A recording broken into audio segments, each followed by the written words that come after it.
తెలంగాణలో కాంగ్రెస్ పార్టీ అధికారంలోకి రాకముందు బీసీ డిక్లరేషన్ని విడుదల చేయడం జరిగింది.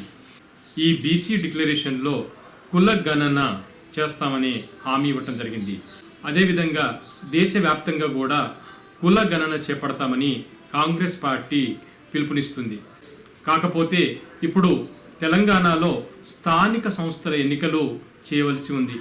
గత ప్రభుత్వం కేవలం 22% మాత్రమే బీసీలకు అవకాశం కల్పించడం జరిగింది. ఇప్పుడు కులగణన చేసిన తర్వాత జనాభా ప్రాతిపదిక మీద బీసీలకు ఎక్కువ శాతం వచ్చే అవకాశం ఉంది. అందుకనే బీసీ సంఘాలు కులగణన చేసిన తర్వాతనే ఎన్నికలు నిర్వహించాలని పట్టుబడుతున్నాయి.